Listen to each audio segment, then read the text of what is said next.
I still remember the way the fluorescent lights in the bank flickered above me, humming with that cold, sterile rhythm that always made me feel like a number instead of a person. I had sat across from the loan officer for nearly an hour, explaining every detail, every late payment, every reason I had fallen behind. I talked about the storm that shut down the highway for 2 weeks, about my broken furnace, about losing Mark, and trying to run Maple Ridge Coffee Stop alone for the first time in 20 years. None of it mattered. She leaned back, folded her arms, and tilted her head the way younger people sometimes do when they think they are being patient with someone older. Then she said it. People your age really should not be running businesses anymore. The words cut deeper than she could ever understand. It was not just the insult. It was the way she said it softly, like she was doing me a favor by pointing out the inevitable. I walked out before she could finish her next sentence, stepping into the freezing air with heat burning behind my eyes. I pulled my coat tight against the Wyoming wind and tried to swallow the ache in my throat. 5 days. That was all I had left before the bank took everything Mark and I ever built. Snow was already beginning to fall in heavy sheets, swirling like ghosts under the gray afternoon sky. I climbed into my aging pickup and started the engine, listening to it cough twice before sputtering to life. The wipers struggled across the windshield as the storm gathered strength. I drove the familiar 5 miles back toward the diner, but the world outside the windows felt unfamiliar, hostile even. The storm made the mountains disappear. The road vanished under a blanket of white. It felt like driving inside a shaken snow globe. By the time I pulled into the empty lot of Maple Ridge Coffee Stop, I could barely see the dim light glowing from the sign above the door. The wind pushed against me so hard when I stepped out of the truck that it felt like someone shoving me from behind. I braced myself and hurried inside. The moment the door closed behind me, the silence hit me. Not peaceful silence, the silence of abandonment. I walked behind the counter and opened the register, counting the bills slowly, as if the number might change if I wished hard enough. $49. I stared at the thin stack of faded bills, my eyes blurring. $49 to my name and 5 days before foreclosure. My hand shook slightly as I reached for the envelope lying on the counter. The notice was creased and smudged from how many times I had picked it up, hoping the words might soften with each reading. They didn't. I lowered myself into the chair across from booth 3, the booth where Mark used to drink his first cup of coffee every morning. The vinyl seat let out a small sigh under my weight. I ran my fingers along the table's edge, remembering how he used to tap on it whenever he was thinking. Losing him had already taken half my heart. Losing the diner felt like losing the rest. Outside, the wind screamed around the building, rattling the windows so hard, I worried one might break. The heater clicked on, then off, then on again, struggling as much as I was. The radio on the shelf crackled with static before going silent altogether. I stood up to check the breaker panel when the lights dimmed. The storm had swallowed the world. I could barely see the gas pumps outside through the thick curtain of snow. I walked back to the counter, turned the open sign around to closed, and reached for the switches to power down for the night. At some point, you stop fighting even when you do not want to. My hand hovered over the switches. Then I felt it. A low vibration traveled through the floorboards, subtle at first, like a distant drum. I frowned, stepping away from the counter. The vibration grew stronger. The windows trembled. A deep, mechanical growl cut through the storm, unmistakable and powerful, rising from somewhere beyond the white void. I moved toward the front window, wiping at the fogged glass with my sleeve. At first, I saw nothing but swirling snow. Then the lights appeared. 15 beams slicing through the blizzard in a tight formation, moving steadily toward my diner like a pack of metal beasts. The engines roared louder with each second. Tires crunched over ice. Shadows of massive figures leaned forward on handlebars. It took my mind a moment to understand what I was seeing. 15 motorcycles, all headed straight for me. I felt my breath catch in my chest as the first bike pulled into the lot, its headlight sweeping across the window like a searching eye. I did not know who they were yet. I did not know what they wanted. All I knew was that on the night the world tried to take everything from me, 15 riders came out of the storm. The first rider killed his engine, and for a moment the only sound was the storm pounding against the tin roof like an angry fist. Then, one by one, the others followed, shutting down their machines until the entire parking lot fell into an eerie electric silence broken only by the wind. I stood frozen behind the window, my hand pressed against the cold glass as the shapes became clearer. 15 men, all of them broad-shouldered and heavy-built, swung their legs off their bikes. Their leather jackets were coated with a crust of ice and snow, and their breath billowed in harsh, ragged clouds that vanished into the blizzard as quickly as they formed. The tallest of them stepped forward, pulling off his helmet with slow, deliberate movements. His long, frost-stiffened hair fell past his shoulders, streaked with silver at the temples, and his beard was a mix of black and gray. His eyes were red-rimmed from the wind, but alert, scanning the diner as if checking whether it was real or just a mirage in the storm. Then I saw it, the patch on his back half buried under frost but still unmistakable. Hell's Angels, Black Timber Chapter. My entire body went rigid. My hand dropped from the glass. Every story, every headline, every rumor I had ever heard hit me all at once in a rush that made my knees weaken. They were not just bikers. They were the kind of men most folks in towns like mine kept a good 50 feet of caution between. Yet here they were, walking straight toward my door through a storm fierce enough to stop semis. The tall one limped slightly as he approached, favoring his right leg in a way that made me wince just watching him. The others followed close behind, boots crunching over the ice. I took a step back as the leader came within a few feet of the entrance. He paused just long enough to pull off a thick glove and reveal a hand covered in scars, the knuckles swollen and old injuries visible even through the dim light. When he lifted his hand and tapped gently on the glass, I nearly jumped out of my skin. His knock was not loud. It was careful, respectful, almost as if he knew how intimidating he looked and was trying not to startle me. I stood completely still, breath, shallow fingers trembling. I could lock the door, pretend I was closed for the night, pretend I did not see them. But then I looked more closely and noticed details that did not match the fear in my mind. His shoulders sagged with exhaustion. Snow clung to his lashes. And behind him, some of the other men were shivering so violently their jackets shook. They were freezing, they were exhausted, and from the way a few leaned against their bikes, barely steady on their feet, they might not last another hour in that cold. The leader cupped his hand around his mouth and spoke through the glass, his voice muffled but clear enough to carry a plea instead of a threat. "Ma'am, could we get out of the cold for a bit? Just until the road clears." I hesitated, my heart pounding. Everything in my head screamed that letting 15 Hell's Angels into my quiet little diner at night during a storm was a terrible idea. But everything in my chest whispered something else. They were human beings fighting a storm that did not care who they were. I stepped closer, feeling the lingering warmth on the floorboards beneath my feet and imagining the cold biting through their boots. My hand hovered over the lock. The leader pressed his lips together as if he could see my fear. His voice softened. "We're not here for trouble, ma'am. We're just trying to make it through the night." A second biker, shorter and older, with a white beard and tattooed hands, stumbled slightly, bracing himself on the shoulder of the man beside him. The sight hit me like a fist. Exhaustion did not lie. Desperation did not lie. The storm did not lie either. I drew in a long, shaky breath and turned the deadbolt. The metal clicked loudly in the silent diner, and I saw the leader's shoulders drop in relief. When I pulled the door open, a blast of icy wind slapped against my face and nearly pushed me backward.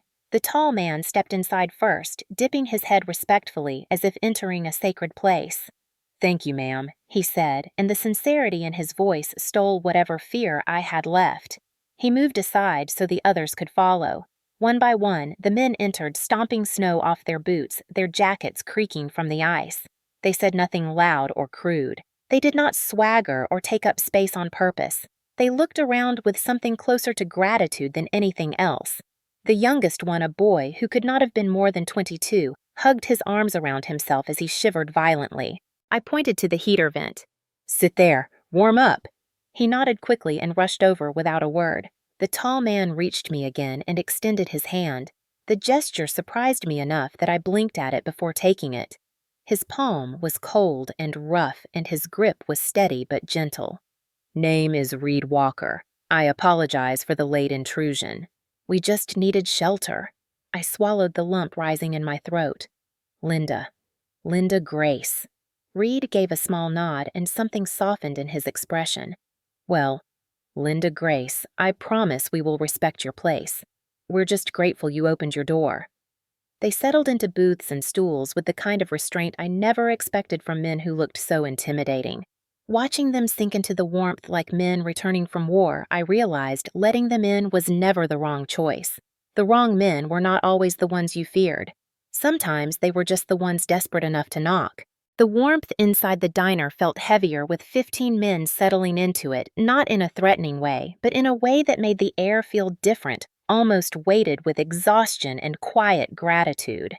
I walked behind the counter on instinct muscle memory guiding me, even though my mind was still trying to catch up to everything happening. My hands were shaking as I reached for mugs, lined them up, and filled each one with the last half pot of coffee I had left.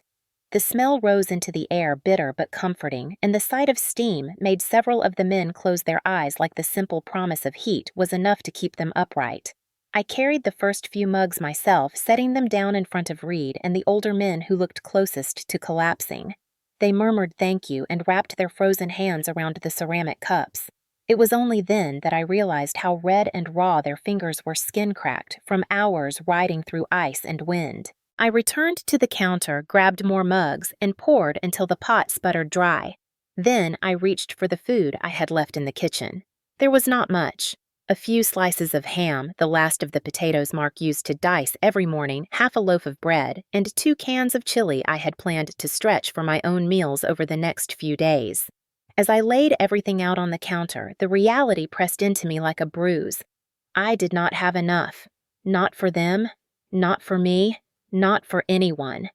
But when I looked out over the diner and saw them quietly blowing on their coffee, thawing out 1 minute at a time, I felt something pull at me. It was the same tug I had felt countless times in 20 years of running this place. The knowledge that sometimes people do not need much, just something warm, something human, something that says, "I see you." So I tied an apron around my waist and went to work. The stove clicked to life. The burner flared, and soon the small diner filled with the sizzling sound of potatoes hitting hot oil. I toasted bread, warmed the chili, sliced the ham as thin as I could to make it stretch, and prayed the whole time that what I had would somehow be enough. As the food began to cook, a strange hush settled over the room. The younger one, the boy I had guided toward the heater, sat closest to the vent now with his hands spread in front of him, palms out as if soaking in sunlight. His cheeks were still red from the cold, his lashes wet from melted snow. He caught me looking and offered a small, nervous smile before lowering his eyes. Reed sat tall but tired at the counter, watching me in a way that felt observant but not intrusive, almost protective in a way that surprised me. The others shifted quietly in their seats. Not a single one acted entitled or demanding. If anything, they looked like men who had finally stopped running from a storm they thought might break them. When the food was ready, I carried out plates one by one. A thin slice of ham, a scoop of potatoes, half a piece of toast, and a spoonful of chili. I felt ashamed placing each plate in front of them. It was painfully little, nowhere near enough to satisfy men who had been fighting a blizzard for 12 hours straight. The older man with the white beard looked at his plate, then at me, and smiled. "Ma'am, this looks like the best meal I am going to have this year." I felt my eyes burn at the sincerity in his voice. Another man nodded gratefully, even though the portion was so small it barely covered half the plate. But they did not complain. Not one. They ate slowly, savoring every bite like it meant something more than food. And in that moment, watching them eat the last of what I had while the storm raged outside, I felt something shift inside me. Maybe it was the warmth from the stove. Maybe it was the memory of Mark, who always said kindness comes back around, even if it takes the long way home. Or maybe it was simply seeing men the world feared reduced to quiet, humbled travelers, grateful for a hot plate in the middle of nowhere. Halfway through their meal, the lights flickered again. I froze. The storm had been battering the diner for hours, and the power lines in this region were notorious for failing during bad weather. The overhead bulbs dimmed to a dull orange before brightening again. One of the bikers near the door frowned and stood walking over to the old electrical panel with a familiarity that surprised me. He opened it gently and ran his fingers along the wires, humming low under his breath. He glanced back at me. "You have a loose ground wire. Been sparking. Could have taken the whole system down." Before I could say anything, he pulled a small tool from his jacket and tightened the connection with practiced precision. The lights steadied. When he turned around, he looked almost embarrassed. "Habit," he muttered. "Used to do electrical work before I hit the road." I stared at him, stunned. "Thank you," I whispered, and he nodded once before returning to his seat. As they finished their food, I realized the fear I had felt earlier had faded. In its place was something gentler, something that felt almost like trust. These men who looked like danger personified were thawing out in front of me, shedding the armor of the road and revealing the quiet truth beneath. They were lost, tired, hurting, and maybe in a way I never expected we were the same. The storm outside roared against the diner walls like a living creature trying to claw its way in, but inside, the room had settled into a strange, fragile warmth. The kind that comes when people who were never meant to meet find themselves sharing the same desperate night. Reed finished the last sip of his coffee and set the mug down with a soft clink, the sound almost reverent in the quiet that followed.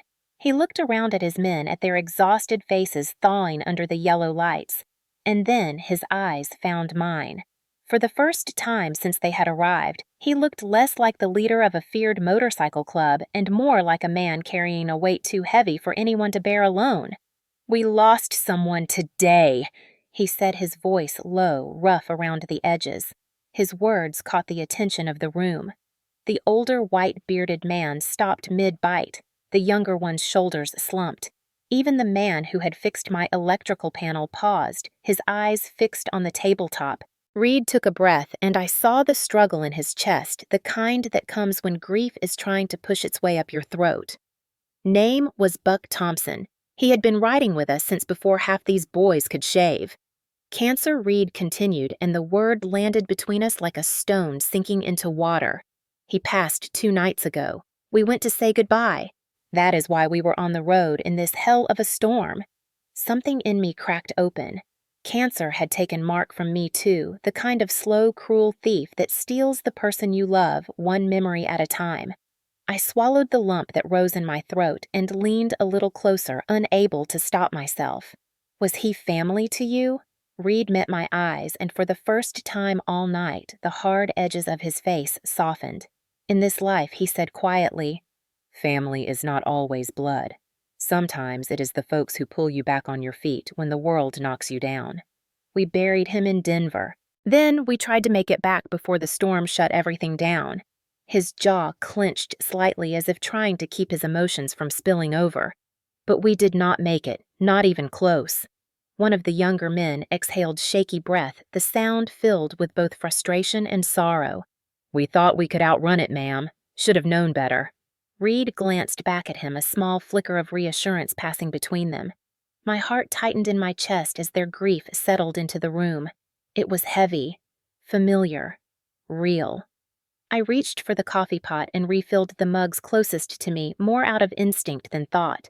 "I know what that kind of loss feels like," I admitted softly. The room quieted even more, if that was possible. "Mark, my husband," I said. 2 years ago. Same thing. Cancer takes its time, but it takes everything with it." Reed lowered his head slightly. "I am sorry," he said, and I believed him. Grief recognizes grief. It does not need introductions. It does not care about the lines society draws between people. It only knows truth. Kid Leo, the youngest one, looked up from where he had curled himself near the heater. His eyes were glassy shadows pooling beneath them, the kind of look you only see on someone who has seen too much too early. "I don't have anyone anymore," he said quietly. His voice trembled, and he rubbed his hands together as though trying to warm more than just his fingers. "Not since last year." Reed's gaze snapped toward him with something like worry. "Leo, you do not have to." But the boy shook his head. "It is fine," he whispered. "She deserves to know." He took a breath that shuddered in his chest. "My mom died in a car accident last winter. Father left before I was born. I bounced around for a while. He stopped swallowing hard. I was living in my bike. That was the first time it struck me that this was not a group of criminals or menacing outlaws as I had assumed when they first appeared out of the storm. They were broken pieces stitched together by the only thing they had left: each other. Leo wiped at his nose with the sleeve of his jacket and forced a smile that hurt to look at. "These guys," he said, nodding toward the others, "they are the closest thing to family I have got. And with the storm, and Buck, I do not know." He trailed off, the betrayal of tears shining in his eyes. Before I knew it, my feet were moving me closer to him. I sat down across from him, the vinyl booth seat groaning beneath me, and placed the warmest mug of coffee in front of him. He stared at it like he could not believe someone had thought of him. "You are not alone tonight," I told him.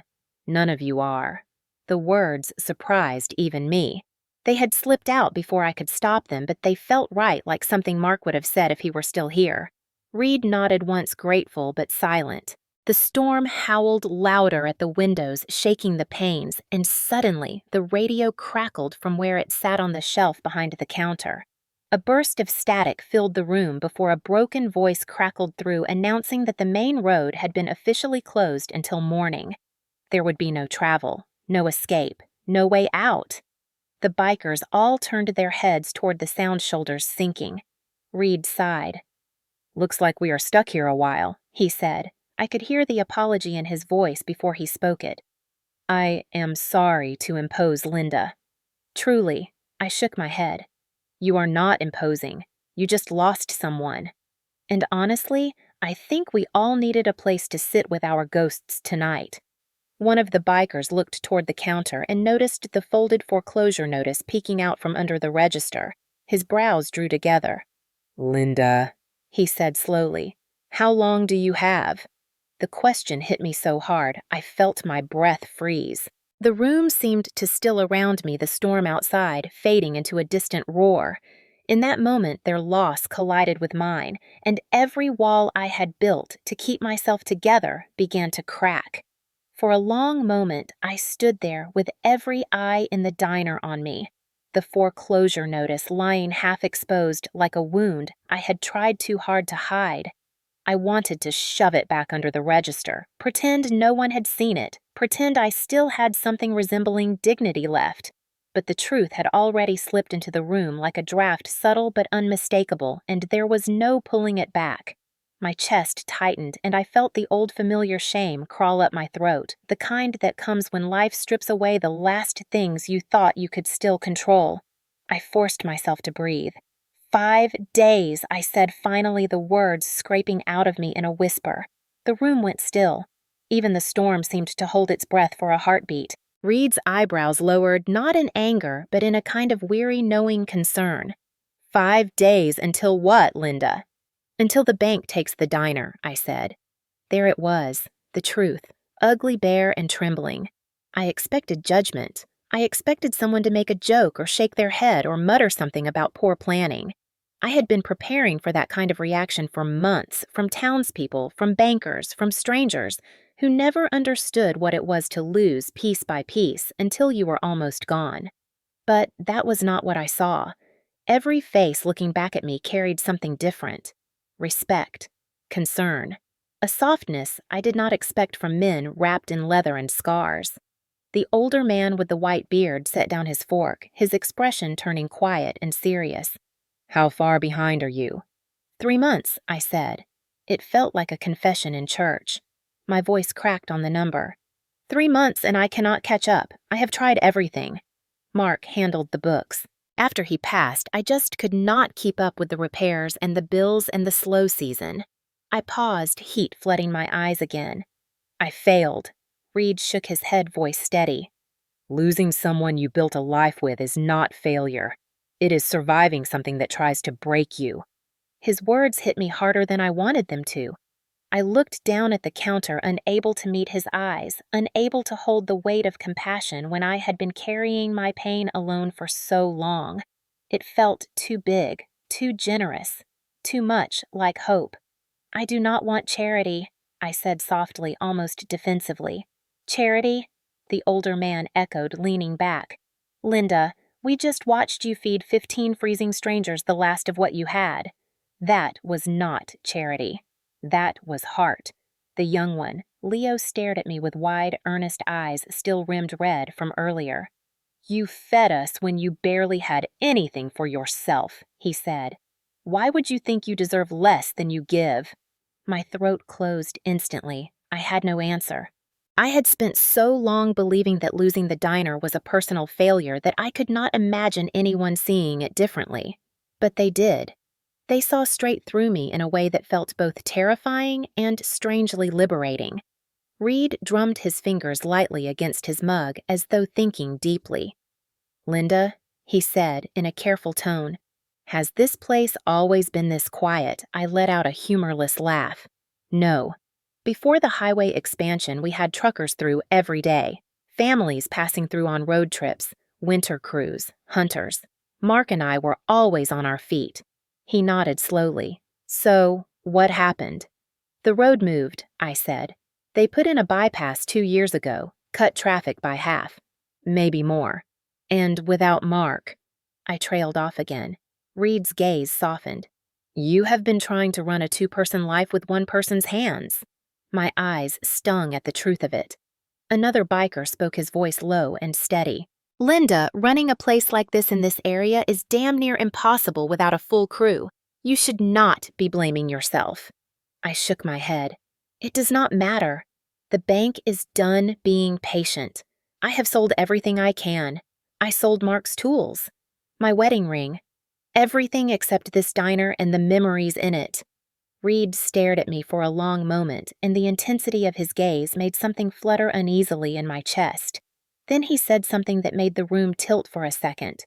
Do you know how many people you have saved on this road? I blinked. What? Saved Linda.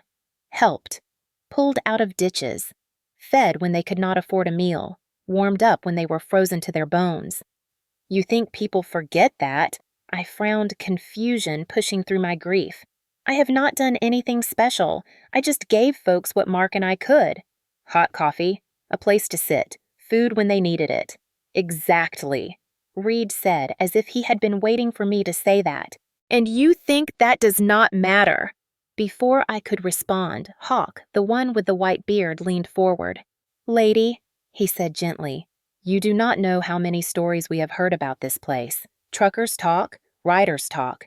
This diner is one of the good ones. One of the last places where people know your name without asking for your ID.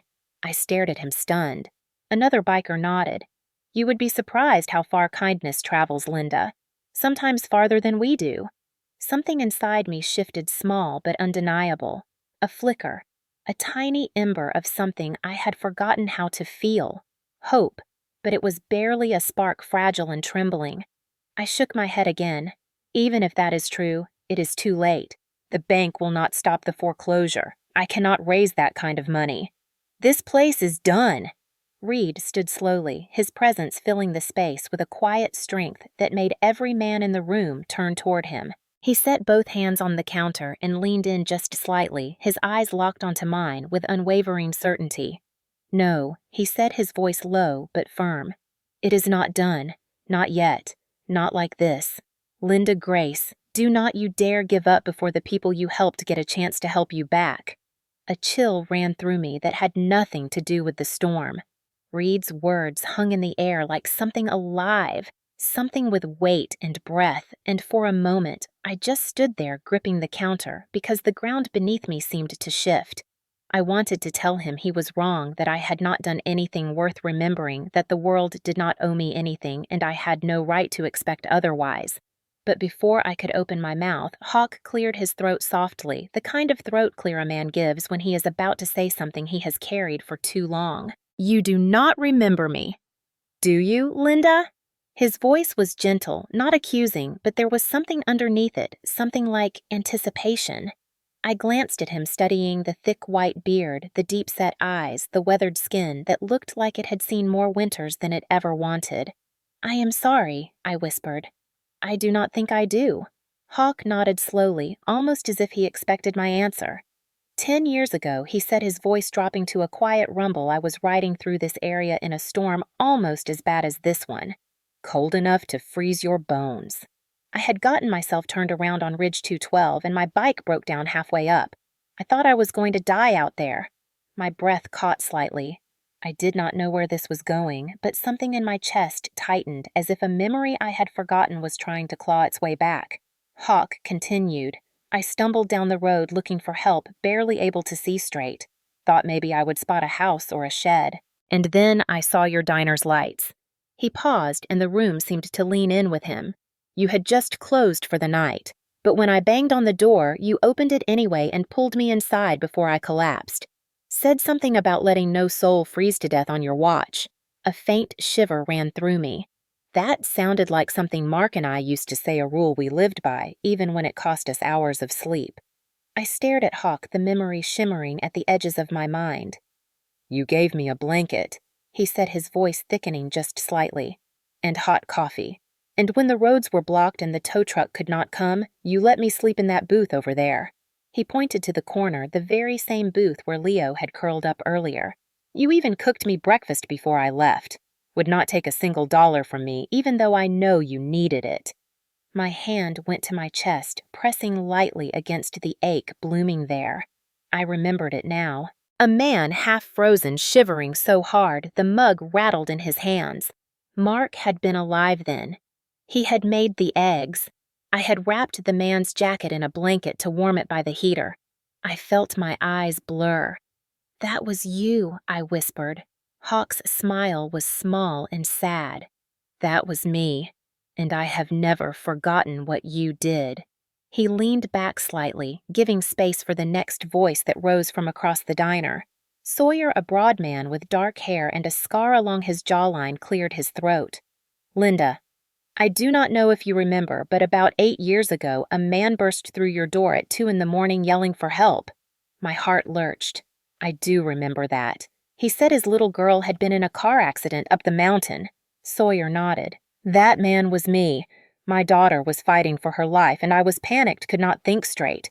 You grabbed a map off your wall and traced the fastest route to the hospital. You even gave me a thermos of coffee because you said it would keep me awake long enough to get there.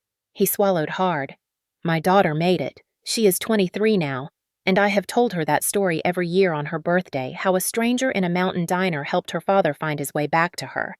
My breath left me in a shaking exhale.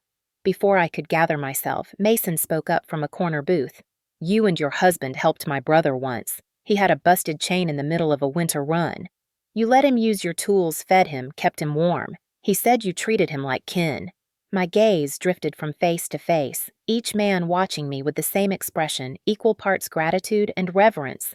I felt small under it, overwhelmed by a kind of truth I never expected to collide with. I never thought I mattered this much. Then Leo, who had been quiet since his earlier confession, lifted his head.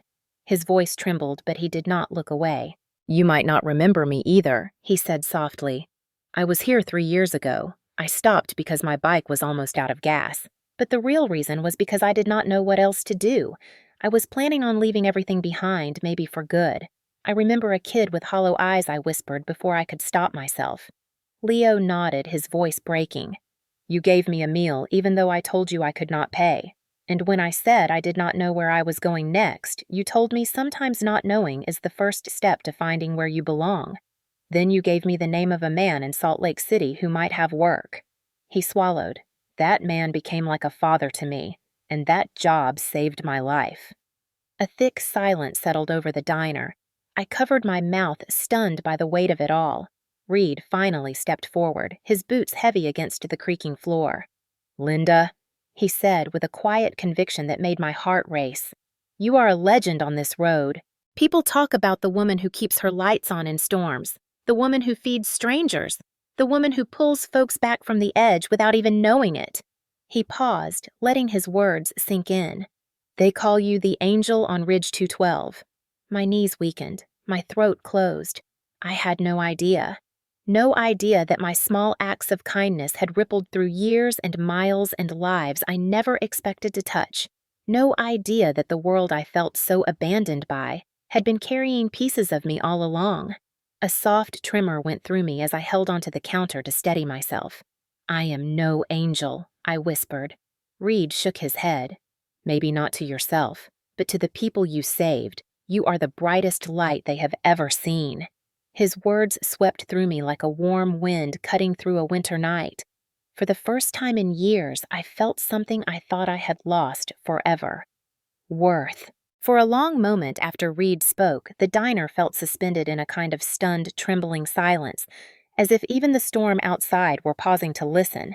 I stood rooted behind the counter, my fingers curled around its edge, trying to process the impossible truth laid out before me. I had spent years believing I was fading into irrelevance, a forgotten widow keeping a dying diner alive out of stubbornness and memory. Yet here they were telling me I had been a light, a landmark, a legend. The Angel on Ridge, 212. The weight of it was almost too much to carry. I lifted a hand to my mouth, trying to steady my breath, but the emotions came so fast and so sharp that my knees buckled slightly. Reed noticed instantly. In 2 steps, he was in front of me, steadying me with a hand that was firm enough to hold me upright, yet gentle enough that it did not frighten me. "Easy, Linda," he murmured, his voice steady in a way that anchored me. I looked up at him, my vision blurring, and for a moment I saw past the leather, past the patch, past the reputation. I saw a man who had buried someone he loved only hours earlier, a man carrying his own ghosts, a man who somehow still had room to care about mine. "I am just one person," I whispered. "How could I matter that much?" Reed shook his head slowly. "It is the small acts, Linda. The ones folks overlook. Those are the ones that save people. Those are the ones that stick." Before I could respond, another violent gust slammed against the diner, rattling the windows so fiercely it made all of us flinch. Snow plastered the glass in thick white sheets, the kind of storm that swallowed the world whole. The radio crackled again, then died completely, leaving us isolated in a pocket of warmth, surrounded by an ocean of cold. The men exchanged glances. I saw a quiet understanding pass between them, something unspoken yet unanimous. Reed exhaled slowly, like a man making a decision he had been trying to avoid. "Stay here," he told them. Then he turned to me. "Linda, I need to borrow a little space near the front door." His tone was so serious it tightened something in my stomach. "What are you going to do?" I asked. He picked up his phone, wiping frost from its cracked screen. "Make a call," he said simply. "A call to who?" I pressed hard, kicking up a beat. Reed's jaw tightened slightly. "Folks who owe you more than you realize." Before I could protest, he was already pulling on his gloves and zipping up his jacket. "You cannot go out in that," I said, stepping forward instinctively. "That storm will kill you." Reed paused with his hand on the door handle. He looked back at me with a small, tired smile that somehow softened the hard lines of his face. "Cold has taken enough from me this week. It is not getting me tonight." Then he opened the door. A violent blast of icy wind punched into the diner, almost knocking him back. Snow swirled into the room like a shaken jar of white sand. Reed braced himself against the frame, lowered his head, and pushed out into the storm. The door slammed shut behind him. For a moment, none of us moved. The bikers sat like statues, their eyes on the frosted door as the wind howled and shook it on its hinges. I felt my heart lurch with fear. Reed had looked bone-tired when he arrived. Now he was fighting a storm alone. "Why is he doing this?" I whispered, unable to hide the worry twisting inside me. Hawk rubbed his beard. "Because if Reed says someone is worth fighting for, he fights. And Linda, he said you're worth fighting for." The words hit harder than I expected. I turned toward the window, wiping a patch of condensation with my sleeve, but all I could see was a wall of white. Reed had vanished into it. Minutes crawled by. 5, 10, 15. The storm screamed against the glass like a living thing. The longer he stayed out there, the more dread pooled in my stomach. Leo fidgeted anxiously in his booth, his leg bouncing, his fingers twisting around the frayed edges of his sleeves. "Should we go get him?" he asked in a strained whisper. Hawk shook his head firmly. "No. If Reed asks us to stay put, we stay put. He knows these mountains better than any of us." But I could see the worry etched across every face. If the storm worsened, the visibility would drop to 0. Men could freeze in minutes in conditions like that. I pressed a shaking hand against the counter, willing myself not to panic. Reed Walker was out in a storm to make a phone call for me. For me. For a diner hanging on by its last breath. For a woman most of the world had decided to overlook. The minutes dragged on, each one tightening the band around my chest. The storm grew louder, the wind throwing handfuls of ice at the windows with a fury that felt personal. I found myself whispering without meaning to, "Please come back. Please." After what felt like an eternity, a dark shape appeared through the swirling white outside. My heart leapt. The shape grew, stumbled once, then steadied, pushing its way inch by inch toward the door. A second later, the door jerked open, and Reed lurched inside, covered in a crust of snow and ice. His hair soaked his beard, frozen into stiff white tips. He shut the door with a thud and leaned against it, breathing hard. The men rushed toward him, brushing snow from his jacket, steadying him by the shoulders, but Reed straightened quickly, swatting away the concern. "I am fine," he said between breaths. "I am fine." Hawk frowned. "Did you make the call?" Reed nodded once. Slow, heavy, determined. "They are coming," he said simply. The room fell silent. "Who is coming?" I asked, barely recognizing my own voice. Reed met my eyes with a look that made heat flush through me, even in the cold, soaked air. "People who remember her," he said to his men. "People this woman saved without ever knowing it. People who owe her a debt they have been waiting years to repay." I stared at him, stunned, trembling. When I whispered, Reed pushed off the wall, removing his soaked gloves. "Tomorrow morning," he said, "maybe sooner." Then he pulled out a chair, sank into it with a long exhale, and looked at me with a quiet certainty that made my pulse thrum in my ears. "Linda," he said softly, "tomorrow will not look anything like tonight." I barely slept that night, not because of the storm pounding against the walls or the fear that the power might go out at any moment, but because Reed's final words kept circling in my mind like a stubborn echo. Tomorrow will not look anything like tonight. I lay in the small cot I kept in the back room for late nights, staring at the ceiling as the wind shrieked outside and 15 exhausted bikers slept scattered across my diner like fallen soldiers. Some were slumped in booths, arms folded over their chests. Others slept sitting upright, their heads tilted back, mouths open in silent surrender to fatigue. Leo had curled up again in the corner booth under an old quilt I found in the storage closet. Hawk lay stretched across 2 chairs, snoring softly, his beard rising and falling like a winter tide. And Reed, despite looking like he needed the sleep more than anyone, had stayed awake until nearly dawn, sitting at the counter with a cup of coffee gone cold, staring out the window as if waiting for something only he knew how to recognize. Just before the sky began to shift from black to the faintest shade of blue-gray, I pushed myself up from the cot and wrapped my cardigan tighter around me. The diner felt colder than usual, a reminder that the furnace was duct-taped together on its good days. I walked through the quiet room, stepping carefully around boots and jackets draped across chairs, and moved toward the front window.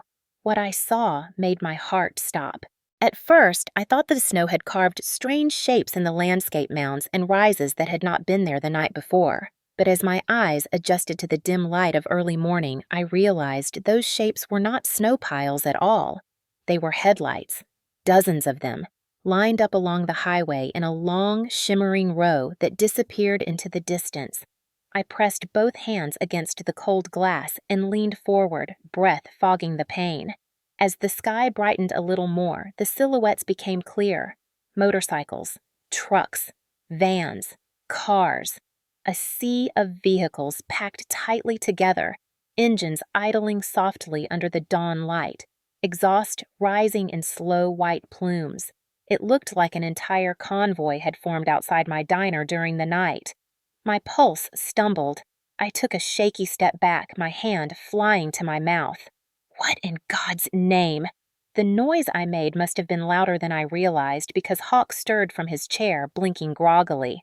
"Morning already," he muttered, then stopped when he saw my expression. "Something wrong?" I pointed to the window, unable to find my voice. Hawk stood bones cracking audibly and walked to my side. When he saw the line of vehicles stretching across the snow-packed highway, his jaw dropped. "Holy hell," he whispered, rubbing his eyes like he thought he might be dreaming. One by one, the others began to wake, grumbling, stretching, yawning, until they followed our gaze and froze in shock. Leo scrambled over the booth, pressing his face to the glass. "Are those more bikers?" "Not just bikers," Reed said behind us, his voice low and certain. I turned and found him standing in the aisle, arms folded, looking like a man who had seen this kind of thing before, or maybe hoped for it. "I do not understand," I said, my voice hollow. "Who are they?" "People," he said softly, "who remember what she did." And as if on cue, a truck door out in the lot opened, and a tall man stepped out, bundled in heavy winter gear, waving toward the diner with unmistakable recognition. Then another, and another. The first few riders revved their engines in greeting, loud enough to vibrate through the glass, but controlled, almost respectful. A moment later, headlights cut through the dawn haze as more vehicles rolled in. Cars from Utah, a semi-truck from Idaho, a pickup with Colorado plates, a motorcycle with saddlebags marked Nevada. My heart hammered against my ribs, each beat too loud, too fast. Reed placed a steady hand on my shoulder. "Linda," he said, "they are here because your kindness reached farther than you ever knew." I watched as people began climbing out of their vehicles, pulling up scarves, adjusting gloves, moving toward the diner through knee-deep snow. A woman in her 60s with gray braids, a trucker with a red beard, a young woman with a patched leather jacket and a helmet tucked under her arm, a middle-aged man I faintly recognized from years ago, back when truckers filled my booths at all hours. A lump formed in my throat so thick I could barely swallow. "They came here for me," was all I managed to whisper. Reed nodded once. "For you. For this place. For what you gave them when they had nothing else." The first man to reach the door knocked gently, the same gentle knock Reed had used the night before.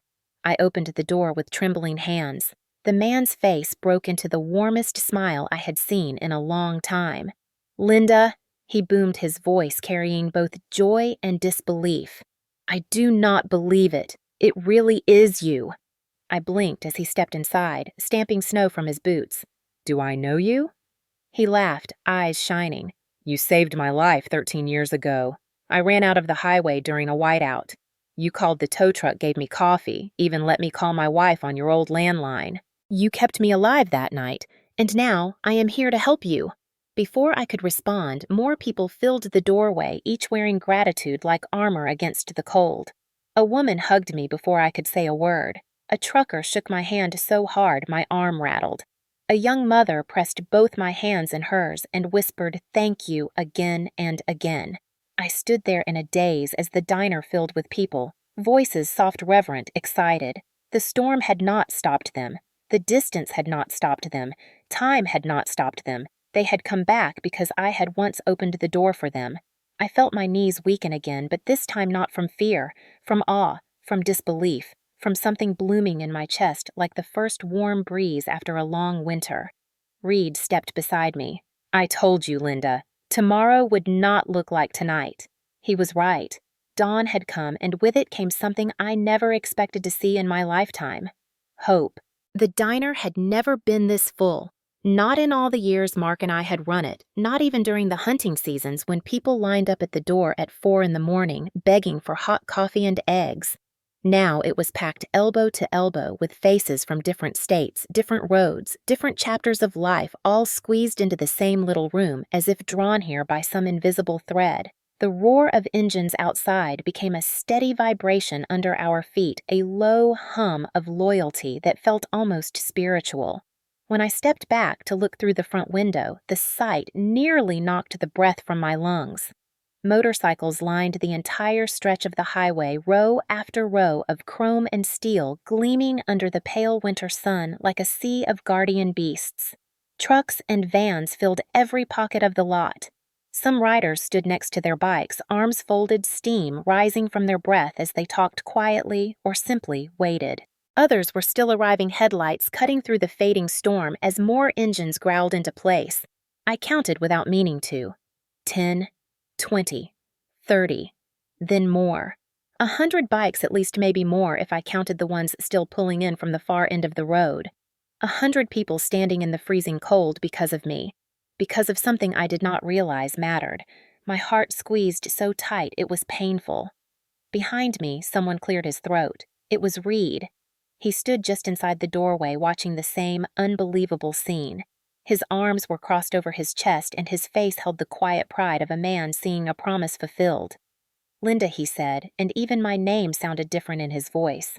"This is what happens when the world decides to show up for you." I turned to him, trying and failing to form words. But before I could speak, a woman stepped forward from the crowd inside the diner. She wore a leather jacket marked with the Salt Lake City patch, her blonde hair braided beneath her helmet. She walked up to me with a calm, steady confidence that made the entire room watch her. "You do not know me," she said, her voice low but firm. "But 5 years ago, my husband broke down on your stretch of road. You fed him. You gave him tools. You even brought out a flashlight in the middle of a winter night so he could check his engine. He never forgot you." Her eyes shone with something fierce and warm. "Neither did I." She reached into her jacket and placed an envelope on the counter. My stomach dropped. "I cannot accept that," I said quickly. She shook her head. "It is not charity. It is thanks. Simple as that." Before I could argue, a man stepped forward. He was tall, with a shaved head and tattoos crawling up his neck. I recognized him instantly, even though I had not seen him in over a decade. He held up a faded slip of paper in a gloved hand. "Remember this?" he asked. It took me a second, then the breath whooshed out of me. It was a mechanic's bill from 12 years ago. He had been short on cash, stranded panicking. I had covered the last $35 for him. He slapped the paper on the counter gently. "Here is what you gave me with interest," he said, handing me another envelope. I could not even lift my hand to take it. The weight of it all was too much. My throat locked, my vision swimming. Then another man stepped forward, and another. Then 2 more. They placed envelopes, folded bills, handwritten notes, each one quieter than the last, their gratitude filling the diner like a rising tide. I felt Leo press closer to my side. His voice was barely a whisper. "We told you people remember." My legs threatened to give out again, but Reed stepped forward and placed a steady hand on my back. "One moment, folks," he called out, raising his voice only enough to be heard. "Let us give Linda a little space." I blinked, stunned, as the crowd softened around me, making room instead of closing in. Reed turned to me. "Linda, come here." I followed him to the counter where a large man in an Oakland chapter jacket stood waiting. His arms were like tree trunks, and the tattoos on them told a lifetime of stories I could only imagine. He bowed his head slightly before speaking. 23 years ago, he said, I passed out in your parking lot from hypothermia. You found me. You called an ambulance. You rode with me all the way to the hospital. You saved my life." I stared at him, shocked. "I remember someone half frozen on the ground. That was you." He nodded. "And I have been waiting 23 years to repay that night." He reached into his jacket and pulled out a thick envelope, far thicker than any of the others. But instead of handing it to me, he set it on the counter with both hands, a gesture of reverence. I shook my head instinctively. "I cannot take that." "Yes, you can." His gaze held no room for argument. "Because if you do not, you are robbing us of the chance to return what you gave." I felt something inside me break open, a flood of emotion so powerful it made my entire body tremble. Tears welled hot in my eyes and spilled over before I could stop them. I covered my mouth with my hand, shoulders shaking. For a moment, I could not speak, could not breathe. Reed stepped closer, his voice soft. "Linda, look at them. Look outside." So I did. I turned toward the window as the engines outside revved in unison, a thunderous sound that shook the air and rattled the diner windows, not in threat but in solidarity, in loyalty, in promise. 100 bikes standing for me, for my diner, for my life. Reed leaned in just slightly, his voice a low anchor in the storm of emotion swirling inside me. "This is not the end of your story. Not anymore." Something warm, bright, and overwhelming filled my chest, pushing out years of loneliness and fear. For the first time in a long time, I believed him. I stood behind the counter, surrounded by stacks of envelopes and the stunned warmth of 100 grateful faces. my heartbeat trembling somewhere between disbelief and gratitude, so raw it almost hurt. I felt like I was standing inside someone else's life, someone luckier, someone stronger, someone who had not spent the last 2 years drowning under grief and overdue bills. I wiped my eyes with the back of my sleeve, but the tears kept coming no matter how fiercely I tried to blink them back. Reed watched me quietly, the faintest hint of a smile hiding in the lines of his tired face. The kind of smile a man wears when he already knows how the next chapter will unfold. "Linda," he murmured, "we are not finished. Not by a long shot." Before I could ask what he meant, he stepped aside as a man I had not noticed earlier approached the counter. He was tall, lean, with wire-framed glasses that contrasted sharply with his leather jacket. His hair was pulled back into a low knot and his hands were steady as he rolled out a long, carefully protected tube from under his arm. "Sorry for the dramatic entrance," he said with a polite nod. "Name is Barrett. Most folks call me Bear." I frowned slightly. "I do not think we have met." "You have not?" he agreed, sliding the tube open. "But I have known about you for years." He unrolled a large sheet of paper across the counter, smoothing the edges with practiced precision.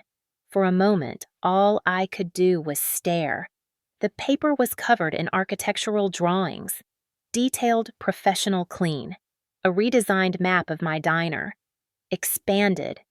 Reinforced. Modernized, but still somehow familiar. A warm rush of confusion and awe flooded me.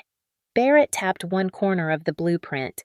"We have been talking about building a neutral community rest stop in this area for a long time now. A place for bikers, truckers, travelers. You know a safe patch. The perfect spot," he said, "is right here. Your diner." I blinked at him, unsure if he was serious. "You want to build that here?" 100 bikes outside the window rumbled as if echoing my disbelief. Barrett nodded. "You have the location, the history, the heartbeat. We just needed the right person to anchor it. And then Reed told us you were in trouble, and well..." He gestured around the room where dozens of riders and travelers nodded, as if this had all been decided long before I ever knew what was happening. My voice trembled. "But how long have you been planning something like this?" "A couple years at least," Bear said, adjusting his glasses. "This plan here has been sitting in my drawer for months. I just did not know the owner was the same woman half the West talks about." "The Angel on Ridge, 212. My breath caught again at the nickname. I still could not believe it was meant for me. Reed stepped closer, his presence a grounding force beside me. "Linda," he said gently, "this is not a handout. This is partnership. You built something here long before we arrived last night. We are just helping you keep it alive and improving it." As if to prove his point, Barrett pointed to another section of the blueprint. "We want to reinforce the roof, widen the parking area for safer turning, add storm-rated insulation, and update the electrical so you do not lose heat every time the wind surpasses 50 miles per hour." I stared at him. "That all sounds expensive." Hawk stepped forward, crossing his thick arms with a huff. "Lucky for you, you just met the most stubborn network of riders in the Rockies. We will find the labor. We have electricians, roofers, welders, mechanics. And we already raised the money. Raised the what I choked." Leo stepped up beside me, a shy smile pulling at the corner of his mouth. "Linda, all these people out there, they are not just here to say thank you. Many of them showed up ready to help, ready to donate, ready to put in the hours. They want to do this. For you." Another rider approached a woman with a Denver patch and a steady, no-nonsense look in her eye. "We also plan to help renegotiate your loan with the bank. They will listen to us. They always do when enough voices show up at the same time." I stared at her stunned. "You can do that." She shrugged. "Banks love predictable numbers and loud crowds. We have both." The room erupted in soft laughter, warm and genuine, and I felt a smile pull at my face for the first time in far too long. Barrett tapped the center of the blueprint again. "We want to make this place what it always should have been, a safe haven, a warm stop, a gathering point. And we want you at the heart of it." I swallowed hard. "This is too much." Reed shook his head. "No, Linda. For once in your life, it is just right." He leaned in, slightly lowering his voice.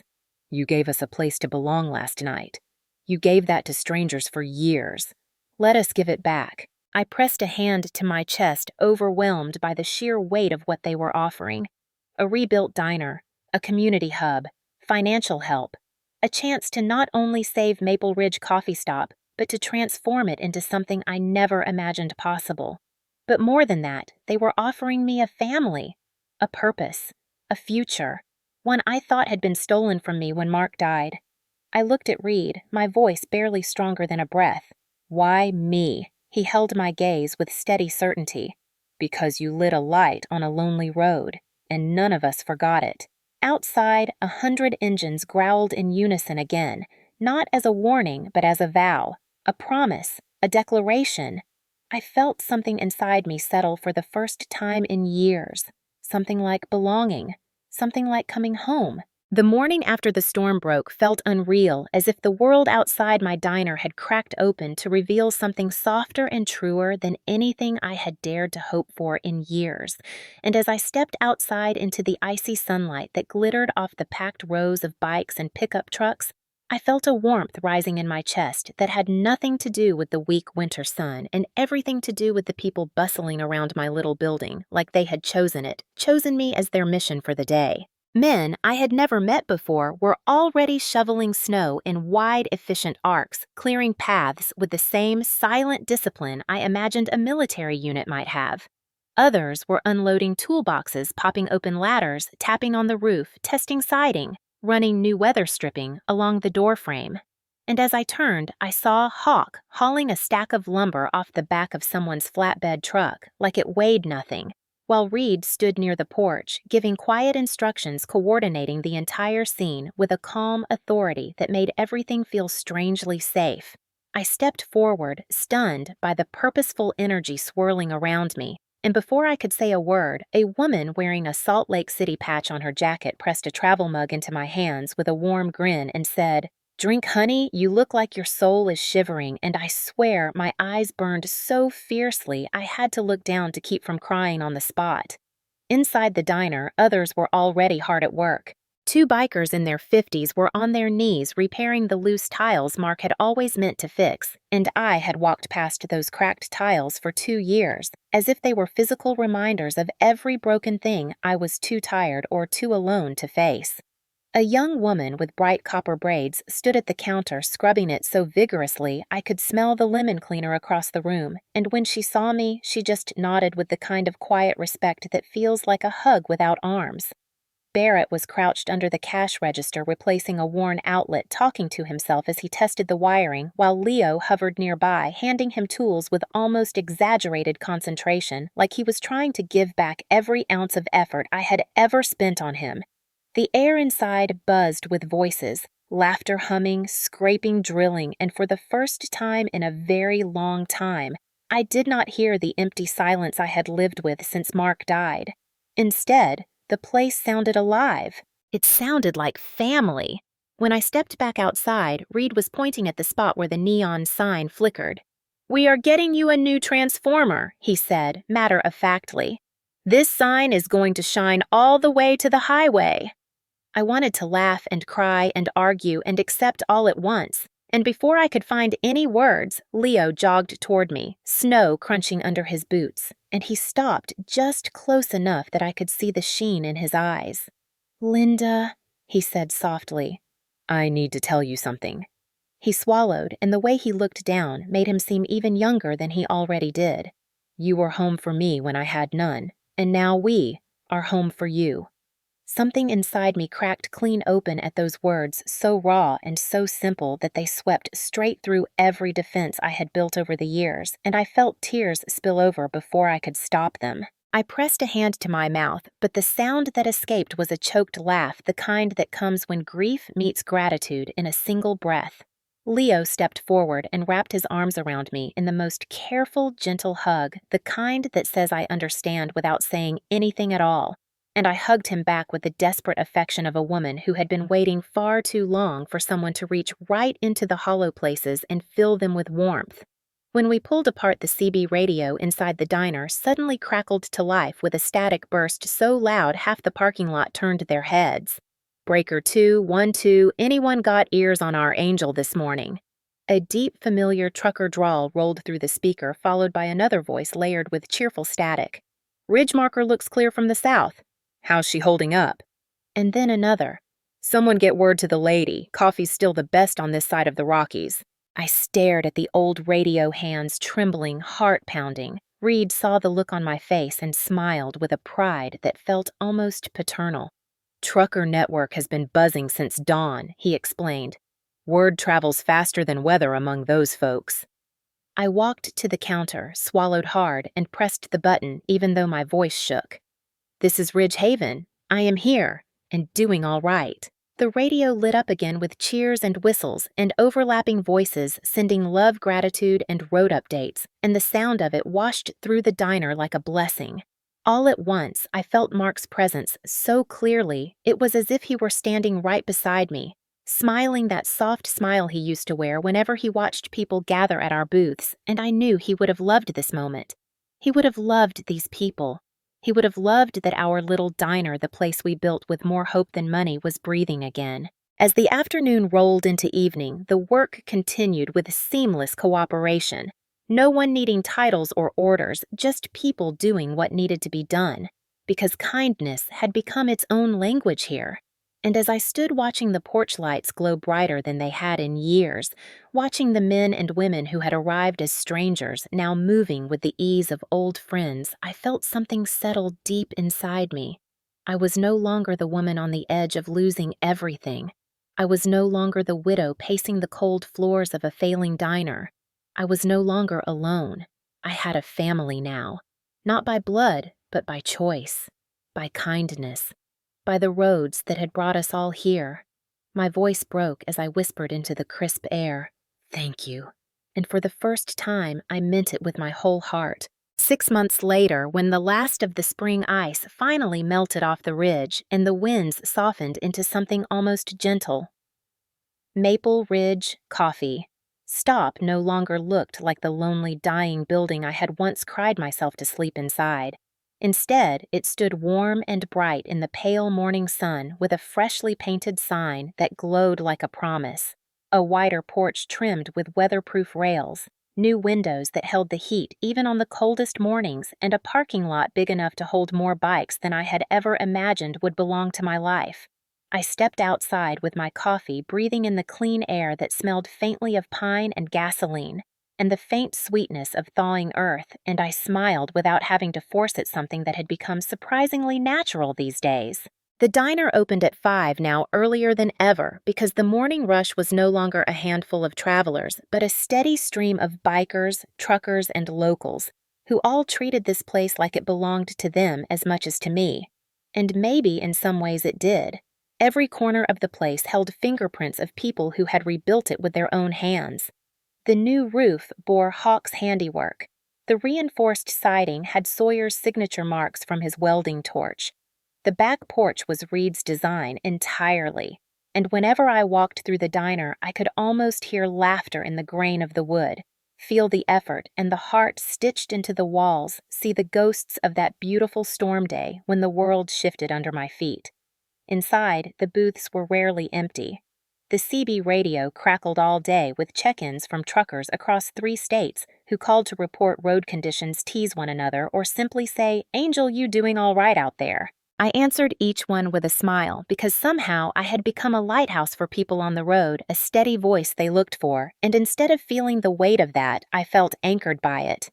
Reed still came by most weekends, slipping into the diner like he belonged there, usually with a box of spare parts or a new suggestion for improvements. He always sat at the booth near the window, the same one he had first collapsed into during the storm, and he always left a 20 under his mug, no matter how many times I told him his money was never necessary. Leo, on the other hand, had become something entirely different to me, a steady presence in my life in a way I never expected. He worked part-time at the diner, now splitting shifts between school and riding with the Black Timber chapter.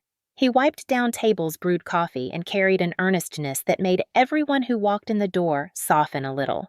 He called me Linda most days, but some mornings when he came in early and the light was soft and sleepy, he called me Mom under his breath, and though he always looked embarrassed afterward, it never once failed to warm my heart. One quiet afternoon, as I stood behind the counter restocking napkins, the CB radio snapped to life with a familiar static. Breaker 2, 1-2.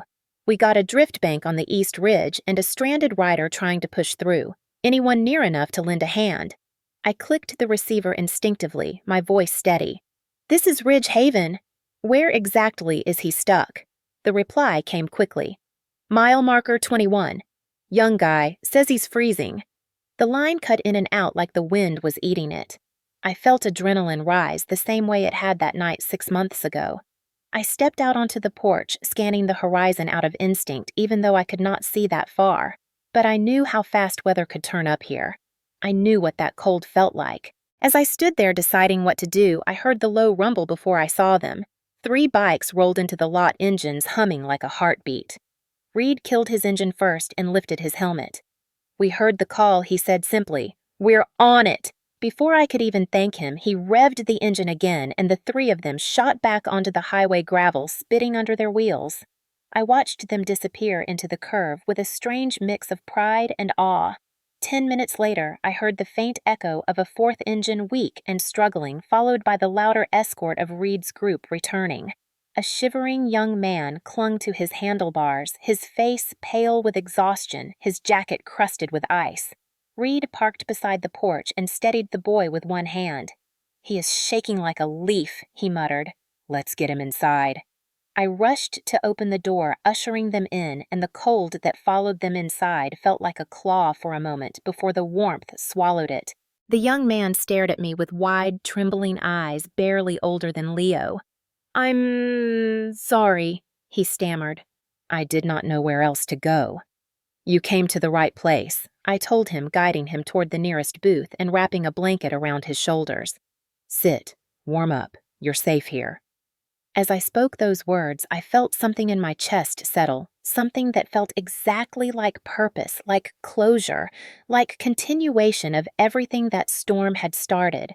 Safe here. The same words I once whispered to strangers without realizing how deeply I meant them. The boy looked up at me like he did not know whether to believe such kindness. I gave him a gentle smile. "Honey, the light is on for a reason."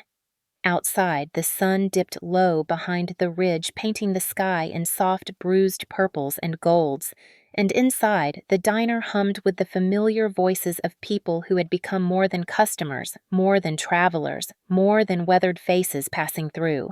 They were family now, and as I looked around at the glow of the lights, Mark once hung with trembling hands, the warm bodies filling the booths, the laughter spilling softly into the air. I realized something as clear as the snow once blanketing the mountain.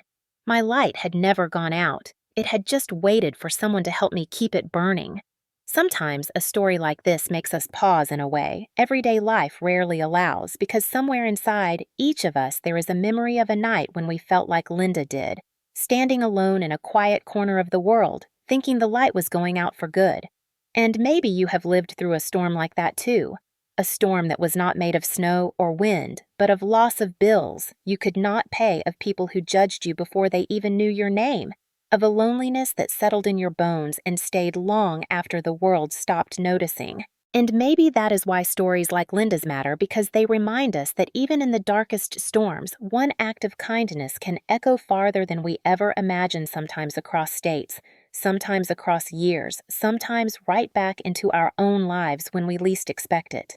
As you listened today, maybe a face came to mind.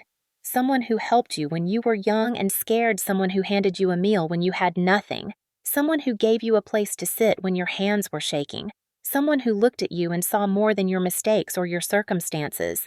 Or maybe you were that person for someone else. Maybe you offered a warm coat, a ride, a gentle word, a moment of grace that changed the course of someone's night or someone's life, and you never heard from them again, but you always wondered if they made it. Linda's story is a reminder that kindness is rarely wasted, that life has a quiet way of circling back, bringing people together in moments we could never script or predict, moments when all the small good things we did finally find their way home. And if you are listening right now with a heavy heart, wondering if your own storms will ever calm, I hope you remember this. Sometimes help arrives from the people you least expect in forms you never imagined on mornings when you have already convinced yourself that nobody is coming. Sometimes the world brings you a Reed or a Leo or a parking lot full of people who remember the light you offered them long before you even knew they carried your kindness in their pockets. And maybe this story made you think about the kind of world you want to live in, the kind of world you want your children and grandchildren to grow up in, a world where strangers step in for one another, where neighbors look up instead of looking away, where a small diner on a lonely highway can become a home because one woman kept the door open even when she had every reason to close it. Before you go, I would love to know something from you. Have you ever been saved by someone you did not expect or offered help to someone who never forgot it? Do you believe that a single act of kindness can still ripple through this noisy world and end up exactly where it needs to land? If any part of this story touched you, if you felt a little warmth in your chest or a tremble in your throat, would you share your own memory in the comments below? Not for me, but for the thousands of people who come to these stories looking for proof that goodness still exists. And if you would like to end more nights with moments that stir your heart, remind you of who we once were and who we can still be, I hope you will join this little community by subscribing not as an obligation, but as a way of keeping the light on for one another. In a world that moves too fast, these stories slow us down, soften us, and bring us back to what matters. So stay a while. Come back tomorrow.